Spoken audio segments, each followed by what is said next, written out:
हाँ तो विद्यार्थियों नमस्कार।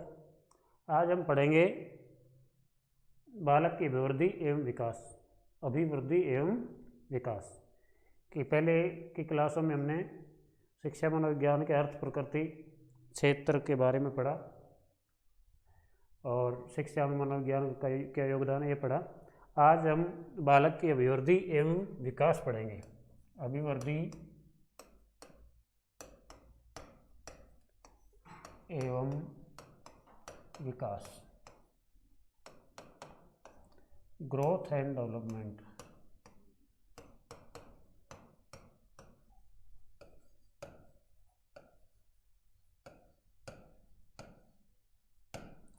अभिवृद्धि एवं विकास, ग्रोथ एंड डेवलपमेंट, ये दो शब्द हैं और दोनों ही ऐसे लगते हैं जैसे एक जैसे हैं, लेकिन इनमें बहुत अंतर है, बहुत डिफरेंस है। अभिवृद्धि उसे कहा जाता है जो एक भारी स्ट्रक्चर का जो विकास होता है, जिसको हम देख पाते हैं, देख के महसूस कर पाते हैं, माप सकते हैं, तोल सकते हैं।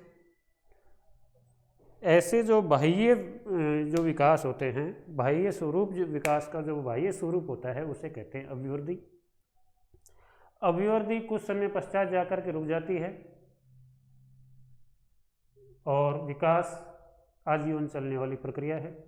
अभिवृद्धि कहेंगे हम एक तरह से शारीरिक जो विकास है उसे हम अभिवृद्धि कहते हैं। बालक का शारीरिक जो विकास है उसे हम अभिवृद्धि कहते हैं।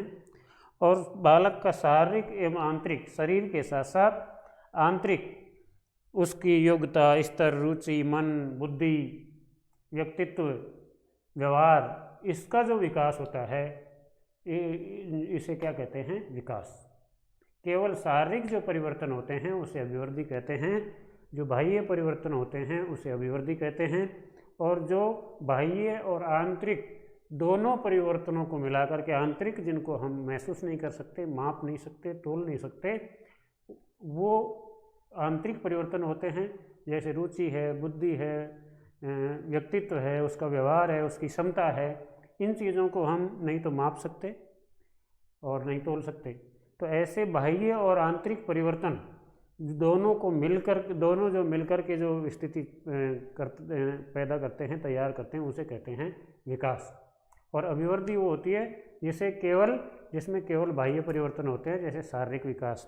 और विकास में शारीरिक, मानसिक, नैतिक, व्यवहारात्मक, ये सारे जो विकास होते हैं वो इसके अंतर्गत आते हैं। अब इसके लिए कुछ विद्वानों ने परिभाषाएं दी अभिवृद्धि एवं विकास के लिए। तो G.A. डेडफील्ड ने परिभाषा दी कि विकास रूप एवं आकार में परिवर्तन है। विकास क्या है? रूप एवं आकार में परिवर्तन है, जबकि अभिवृद्धि आकार का बढ़ना है। आकार मतलब शरीर का छोटे से बड़ा होना, किसी अंग प्रत्यंगों का विकास होना, तो ये क्या है? ये है अभिवृद्धि। और विकास क्या है? रूप और आकार में परिवर्तन। अभिवृद्धि तो केवल आकार का बढ़ना है और विकास है रूप और आकार में वृद्धि। ये कौन कहता है? ये कह रहे हैं G.A. डेडफील्ड। गॉर्डन के अनुसार, गॉर्डन एक मनोवैज्ञानिक हैं, वो कहते हैं कि विकास एक ऐसी प्रक्रिया है जो व्यक्ति के जन्म से लेकर उस समय तक चलती रहती है जब तक कि वह पूर्ण विकास को प्राप्त नहीं कर लेता। कि विकास कैसी प्रक्रिया है? जिस प्रकार से शिक्षा जन्म से लेकर के मृत्यु तक चलने वाली प्रक्रिया है। और शिक्षा क्या करती है? शिक्षा व्यवहार में परिवर्तन करती है। तो यदि व्यवहार में परिवर्तन होगा तो उसका क्या होगा? विकास होगा। हमेशा जैसे जैसे उसको शिक्षा मिलती जाती है, जिस स्तर की उसको शिक्षा मिलती है, वैसे ही उसके व्यवहार में परिवर्तन होता है। तो व्यवहार परिवर्तन के मतलब एक बुराई से अच्छाई की ओर या निम्न से उच्च लेवल की ओर जाता है, तो उसे क्या कहेंगे? विकास। तो जैसे शिक्षा जन्म से लेकर मृत्यु तक चलने वाली प्रक्रिया है, उसी प्रकार विकास भी जन्म से लेकर के जब तक उसका संपूर्ण विकास नहीं हो पाए, पूरा विकास नहीं हो सकता, वो हो जाता, तब तक विकास की प्रक्रिया चलती रहती है। रोज़ हम नए नए चीज़ें सीखते हैं, नए नए संपर्कों में आते हैं, नए नए लोगों से मिलते हैं, नई नई क्रियाविधियाँ सीखते हैं। तो उसमें क्या है, हमको सीखने का मौका मिलता है और हम खुद अपने आप में परिवर्तन करते हैं। तो उसे क्या कहेंगे, विकास कहेंगे, कि रूप और आकार में परिवर्तन, विकास। अब एक हैं हरलोक महोदय हैं, उन्होंने कहा कि विकास के परिणाम स्वरूप व्यक्ति में नवीन विशेषताएं और नवीन योग्यताएं जन्म लेती हैं। विकास के परिणाम स्वरूप व्यक्ति में नवीन विशेषताएं और नवीन योग्यताएं जन्म लेती हैं। ये कौन कह रहा है, हरलोक। कैसे कि एक छोटा बच्चा होता है, उसको पता नहीं होता है, उसको पहनने का पता नहीं होता है, खाने का पता नहीं होता है, कहाँ घूमना है, क्या करना है, कैसी क्रियाविधि करनी है, तो उनका पता नहीं होता है। धीरे धीरे जैसे जैसे वो बड़ा होता जाता है तो उसको खुद अपने जैसे जैसे उसके बुद्धि का विकास होता है, जैसे जैसे उसकी समझ विकसित होती है, तो वह अपने आप एक सीमित दायरे में आ जाता है और उसकी जो भी क्रियाएं होती है वो निश्चित हो जाती हैं, निश्चितता की ओर हो जाती हैं। तो वो क्या है, एक तरह से विकास। कि जब बालकपन में बच्चे को कुछ नहीं आता था और किशोरावस्था में जाकर के वो एक जो उसके लिए या समाज के लिए या और कोई अच्छे कार्य के लिए जो चीज़ें हैं उनको ग्रहण करता है, और जो बुराइयां उसमें पहले थी जिनको वो समझता नहीं था उनको वो धीरे धीरे छोड़ता चला जाता है। एक महोदय गैसल महोदय हैं, परिवर्तन है जिसके द्वारा बालकों में नवीन गुणों एवं क्षमताओं का विकास होता है। विकास क्या है, परिवर्तन, जिसके अनुसार बालक में नवीन परिवर्तन होते हैं। अब मैं आगे बताता हूँ कि विकास और परिवर्तन, विकास क्रम में होने वाले जो परिवर्तन है, कि विकास क्रम में होने वाले परिवर्तन,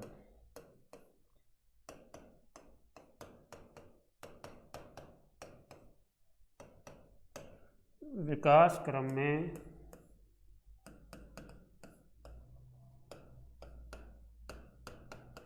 होने वाले परिवर्तन। अब क्या क्या परिवर्तन होते हैं वो मैं आपको बता देता हूँ कि विकास की जो प्रक्रिया है उसमें कौन कौन से परिवर्तन होते हैं। कि एक बालक बाल्यावस्था से शैशवावस्था से धीरे धीरे किशोरावस्था की तरफ जाता है, तो उसमें क्या क्या परिवर्तन होते हैं वो मैं आपको बताना चाहूँगा। उसमें पहला है कि नवीन चिन्हों का उदय, नवीन चिन्हों का उदय। विकास क्रम में कौन कौन से परिवर्तन होते हैं, नवीन चिन्हों का उदय। नवीन चिन्ह मतलब जो चिन्ह, जो चीज़ें बच्चे के अंदर बालकपन में नहीं होती हैं, वो धीरे धीरे जैसे ही उसका विकास होता है तो नई चीज़ों का उदय हो जाता है। और मैं बताना चाहूँगा आपको कि नई चीज़ों का, आपको जैसे बच्चे के पहले, जैसे लड़का है, एक लड़का जब बाल्यावस्था से किशोरावस्था की तरफ आता है तो नवीन चिन्ह कैसे, जैसे मूँछों का आना, दाढ़ियों का आना, ये क्या हैं, ये नवीन चिन्ह हैं। और स्थायी दांतों का आ जाना, ये क्या हैं, ये नवीन चिन्ह हैं। और उसके आकार में परिवर्तन होना, आकार का शारीरिक विकास होना, ये क्या है, नवीन चिन्हों का उदय। इसी प्रकार लड़कियों में भी कुछ चिन्हों का विकास होता है, कुछ उदय होता है। तो ये क्या है, परिवर्तन का क्रम है कि जब विकास होता है बालक का तो नवीन चिन्हों का उदय होता है। दूसरा है कि आकार में परिवर्तन, आकार में परिवर्तन, कि जैसे जैसे विकास होता है तो उसके आकार में परिवर्तन होता चला जाता है। अब आकार में परिवर्तन कैसे होता है, छोटा बालक होता है तो छोटे से जब किशोरावस्था की तरफ जाता है तो छोटे बालक में जो पहले उसका शरीर छोटा होता है, उसका सिर छोटा होता है, उसके हाथ पैर छोटे होते हैं। तो जैसे जैसे किशोरावस्था की तरफ जाएगा तो वही उसके जो शरीर के अंग प्रत्यंग हैं वो बड़े होते चले जाते हैं। तो इस प्रकार से उसके आकार में परिवर्तन होता है। तीसरा है कुछ चिन्हों का लोप, कुछ चिन्हों का लोप, कुछ चिन्हों का लोप। और जैसे जैसे विकास उसका होता है, किशोरावस्था की तरफ जाता है तो कुछ चिन्हों का बालक में लोप हो जाता है। अब लोप कौन से चिन्हों का होता है कि वो हम कहते हैं दूध के दांत, जो बालक के दूध के दांत होते हैं वो जैसे ही शैशवावस्था से बाल्यावस्था की तरफ जाता है तो उसके दूध के दांत उखड़ जाते हैं और फिर नए स्थायी दांत उसके अंदर आने लग जाते हैं। तो ये क्या है, ये कुछ चिन्हों का लोप हो जाता है और विकास की तरफ जैसे जैसे बढ़ता है तो नए चिन्ह उसके उभरने लग जाते हैं। चौथा है अंग प्रत्यंगों में परिवर्तन। चौथा क्या है, अंग प्रत्यंगों में अनुपात के आधार पर परिवर्तन। अंग प्रत्यंगों में अनुपात के आधार पर परिवर्तन। अनुपात की जो बालक होते हैं उनके बाल्यावस्था में शरीर की बजाय, शरीर के अनुपात की बजाय उसका सिर मोटा होता है, सिर भारी होता है, शरीर हल्का होता है। और जैसे जैसे वो किशोरावस्था की ओर जाता है तो उसका सिर तो एक सीमित आकार में होता है और उसका शरीर का ज़्यादा विकास होता है। बाल्यावस्था में लड़कियों से लड़के शारीरिक रूप से ज़्यादा भारी होते हैं, मतलब उनका विकास ज़्यादा होता है, ज़्यादा लंबे होते हैं। और धीरे धीरे जैसे जैसे किशोरावस्था की तरफ जाते हैं तो एक समय ऐसा आता है जहाँ पर लड़कों का विकास तो थोड़ा अवरुद्ध हो जाता है और बालिकाएं शारीरिक विकास में बालिकाओं के विकास का जो अनुपात होता है वो तेज़ होता है। तो ये क्या है, विभिन्न अंग प्रत्यंग, कुछ नए अंग प्रत्यंगों का किशोरावस्था में जा कर के मतलब वो दिखने लग जाते हैं। जैसे लड़कों के कंधे चौड़े हो जाना, दाढ़ी मूंछ आ जाना, लड़कियों के और शरीर के कई अंग प्रत्यंग हैं जिनका विकास होना जो एक तरह से प्रदर्शित होने लग जाते हैं। तो ये 4 प्रकार के परिवर्तन विकास में होते हैं। अब मैं आपको बताऊंगा कि अभिवृद्धि एवं विकास के नियम एवं सिद्धांत। अभिवृद्धि एवं विकास के नियम एवं सिद्धांत।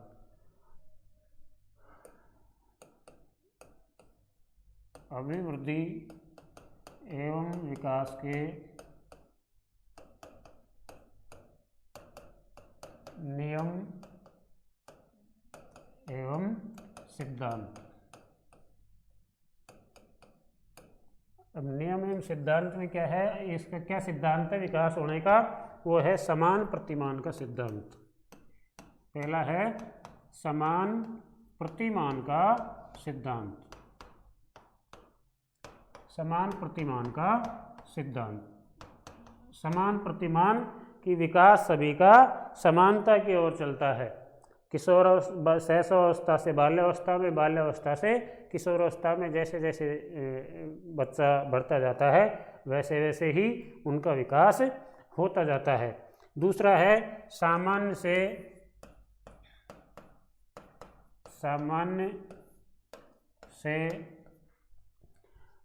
से विशिष्ट क्रियाओं का सिद्धांत।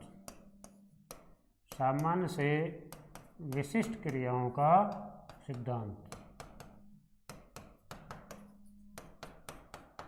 सामान्य से विशिष्ट क्रियाओं का सिद्धांत। सामान्य से विशिष्ट क्रियाओं की बालकपन में जो बालक है, छोटा होता है बच्चा, तो पहले सामान्य सरल क्रियाएं वो करता है और जैसे जैसे उसका विकास होता जाता है, मतलब विशेष क्रियाएं करने लग जाता है जो उसके काम की होती हैं, ऐसी ही वो क्रियाएं करता है। अब अगला सिद्धांत है शरीर के विभिन्न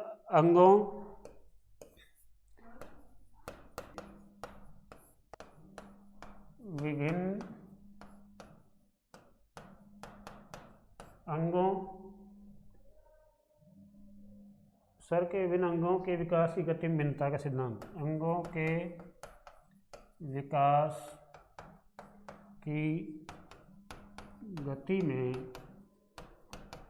भिन्नता का सिद्धांत।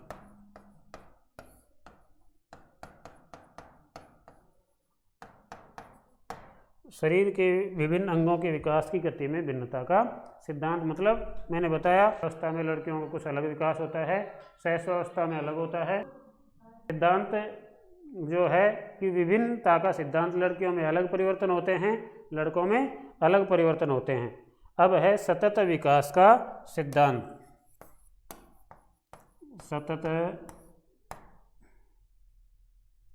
सतत विकास का सिद्धांत।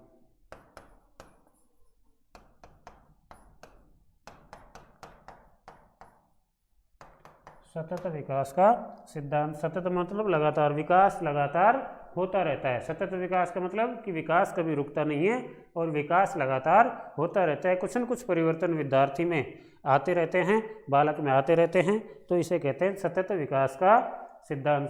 परस्पर संबंध का सिद्धांत। अगला जो है परस्पर संबंध का सिद्धांत।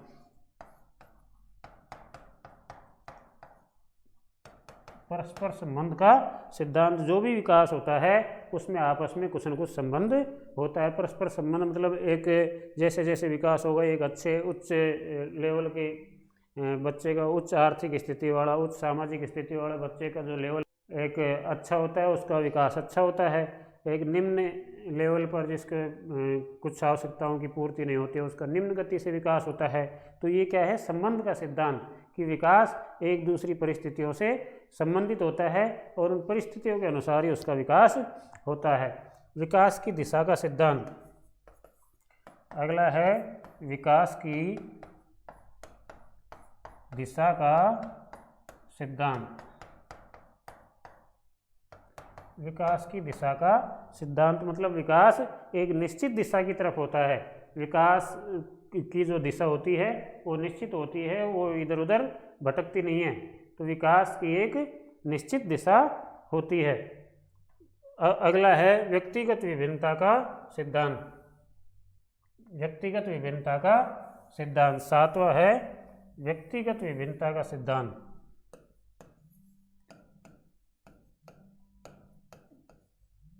व्यक्तिगत विभिन्नता का सिद्धांत। व्यक्तिगत विभिन्नता का सिद्धांत कि प्रत्येक व्यक्ति में कुछ न कुछ विभिन्नता पाई जाती है। कुछ न कुछ योग्यता के अनुसार, स्तर के अनुसार, शैली के अनुसार उसकी जैसा व्यक्ति होगा, जैसा बालक होगा, उसमें उसी तरीके का उसका विकास होगा। कि सभी विद्यार्थी जो होते हैं, वो सभी जो बालक होते हैं, उनमें विकास में भिन्नता विशेष तरीके से देखने को मिलती है, जो उनकी परिस्थिति के अकॉर्डिंग। अगला है भिन्नता का सिद्धांत। भिन्नता का सिद्धांत। भिन्नता का सिद्धांत। भिन्नता का सिद्धांत मतलब अलग अलग परिस्थितियाँ, भिन्न भिन्न बालक के सामने भिन्न भिन्न अलग अलग परिस्थितियाँ होती हैं, अलग अलग उनकी विशेषताएं होती हैं, अलग अलग स्तर उनका होता है, उसके अनुसार ही उनका विकास होता है। तो विकास में भिन्नता पाई जाती है। अब मानव विकास को प्रभावित करने वाले कारक मैं आपको बताना चाहूँगा कि मानव के विकास को क्या प्रभाव, कौन कौन से कारक प्रभावित करते हैं। मानव विकास को प्रभावित करने वाले कारक। मानव का विकास किस प्रकार से प्रभावित होता है, तो इसमें सबसे पहला है जन्म क्रम। जन्म क्रम। जन्म क्रम कैसे प्रभावित करता है मानव के विकास को। जैसे बालक है, वो दो बहन भाई हैं या दो भाई हैं या चार बहन भाई हैं, इतने भी हैं, तो उनमें सबसे पहले एक मानव की प्रवृत्ति है या कुछ सामाजिक ऐसे वो है कि जो सबसे पहला बच्चा होता है उसका विकास ज़्यादा अच्छा होता है, उसकी बुद्धि का विकास, उसके शरीर का विकास। क्यों? क्योंकि उसमें कुछ चीज़ें होती हैं कि वो एक तो सभी का प्रिय होता है, परिवार का प्रिय होता है, सभी उसको लाड़ प्यार से रखते हैं और उसका पालन पोषण, भरण पोषण वो सही तरीके से होता है और उसके अंदर सकारात्मक ऊर्जा होती है। तो जो पहले प्रथम बच्चे का जो विकास होगा उससे सेकंड नंबर वाले बच्चे में थोड़ा कुछ न कुछ कमियां देखने को मिलेंगी। तो विकास क्रम, जो जन्म क्रम है, वो विकास को प्रभावित करता है। दूसरा है लिंग। लिंग भी विकास को प्रभावित करता है, जैसे लड़का और लड़की। लड़का और लड़की, लड़का लड़की में लड़के को किस दृष्टि से देखते हैं उसके माँ बाप या परिवार, पास पड़ोस, रिश्तेदार, और लड़के को किस तरीके की दृष्टि से देखते हैं, उनका उसी के अकॉर्डिंग पालन पोषण होता है। अभी मैं आपको वर्तमान का उदाहरण दे दूं कि बहुत से जो अभिभावक हैं लड़कियों को सरकारी स्कूल में पढ़ाएंगे क्योंकि फॉर्मेलिटी पूरी करने के लिए, और लड़कों को क्या करेंगे, एक अच्छी स्कूल में डालेंगे, अच्छे पैसे खर्च करेंगे, अच्छे व्हीकल में उनको भेजेंगे। तो ये क्या है, ये लिंग का प्रभाव है कि वो उनके अंदर ये है कि लड़कियों को पढ़ाने से कोई मतलब नहीं है और फॉर्मेलिटी पूर्वक इनको पढ़ा देते हैं। तो लिंग का प्रभाव जो वो ये सोच करके उनको सरकारी स्कूल में डाल रहे हैं, तो लड़की का विकास इतना नहीं हो पाएगा जितना कि लड़के का विकास होगा। तीसरा है वंशानुक्रम, वंशानुक्रम का प्रभाव पड़ता है। वंशानुक्रम होता है कि एक पीढ़ी से दूसरी पीढ़ी में जाने वाले जो गुण होते हैं उन्हें वंशानुगतता कहते हैं, कि एक दादा के लक्षण पोते में आने लग जाते हैं, बाप के लक्षण बेटे में आते हैं, माँ के लक्षण बेटी में आते हैं, नानी के लक्षण आ जाते हैं। तो वो क्या है, जैसा पहले जो नानी थी या दादा था या बाप था, उनकी जैसे ही उनके अंदर प्रवृत्ति होती है और उनको नया वातावरण मिलने पर भी उनमें कोई परिवर्तन नहीं देखने को मिलता। तो ये क्या है, वंशानुक्रम का भी विकास के ऊपर प्रभाव पड़ता है। वृद्धि का भी विकास के ऊपर प्रभाव पड़ता है। वृद्धि का कैसे प्रभाव पड़ता है, वृद्धि को मतलब एक तरह से शारीरिक विकास हम मानते हैं। तो कई बच्चे जो शारीरिक सही टाइम से सही एज के अनुसार उनका शारीरिक विकास नहीं होता है, तो वो क्या है, लोगों की घृणा की नज़रों में आ जाते हैं, लोग उनसे घृणा करने लग जाते हैं, उनको सही सम्मान नहीं देते हैं, तो वो उसके अंदर एक मनोबल गिर जाता है बच्चे का, तो भी उसका विकास नहीं हो पाता। अगला है पोषाहार।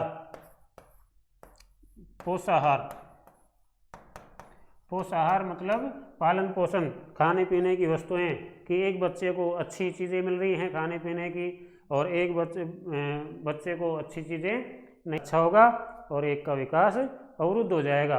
तो इसका भी बहुत प्रभाव पड़ता है। भयंकर रोग एवं चोट,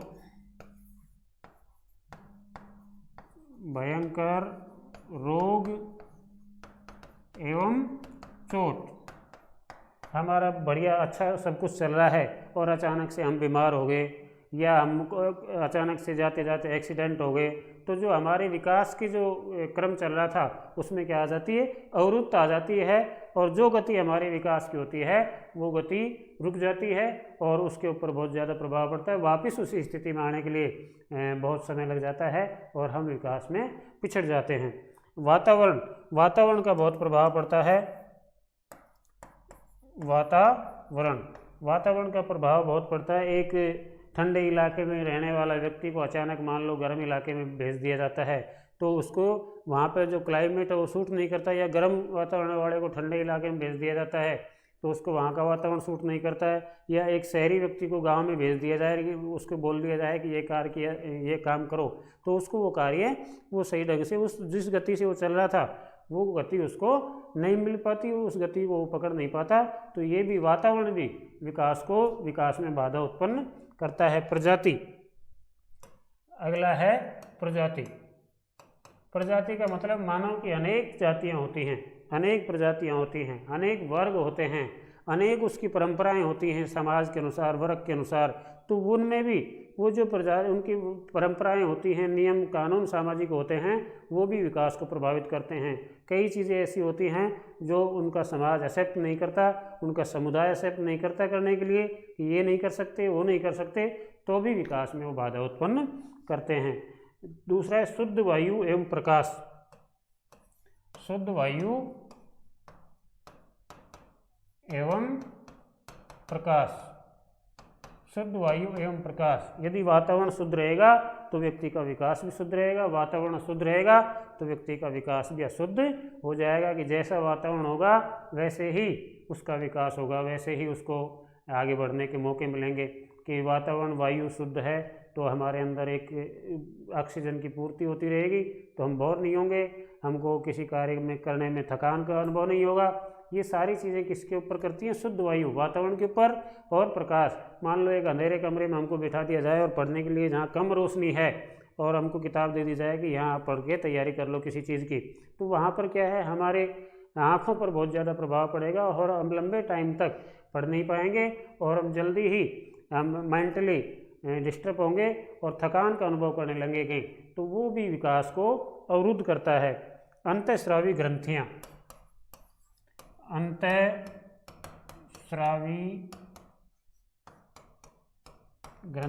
अंतःस्रावी ग्रंथियाँ होती हैं, वो भी विकास को प्रभावित करती हैं। कि जैसे शैशवावस्था से बालक बाल्यावस्था में आता है, बाल्यावस्था से किशोरावस्था में आता है, तो ये ना अलग अलग अवस्थाओं में कुछ अंतःस्रावी ग्रंथियाँ, कुछ हार्मोन्स ऐसे नए नए उत्पन्न होते हैं कि वो व्यक्ति को भ्रमित कर देते हैं। जैसे बाल्यावस्था का बालक किशोरावस्था में जाता है तो उसके अंदर कुछ नई नई चीज़ें, नई नई अभिवृत्तियाँ, मनोवृत्तियाँ उसके अंदर प्रवेश कर जाती हैं, और वो कुछ बच्चे उनको कंट्रोल कर लेते हैं, कुछ नहीं कर पाते, और अनजाने में कुछ गलत कार्य वो करते हैं, क्योंकि उनके अंदर कुछ ऐसे हार्मोन्सों का विकास हो जाता है, ऐसे नए हार्मोन्स बनने लग जाते हैं जिससे कि वो उन पे कंट्रोल नहीं कर पाता है, तो वो भी विकास का अवरुद्ध करते हैं। वो उन हार्मोन्स के अनुसार यदि वो चलता है तो वो कुछ न कुछ अपने जीवन में कुछ गलत कर बैठता है, और उसको वो उनका विकास अवरुद्ध हो जाता है।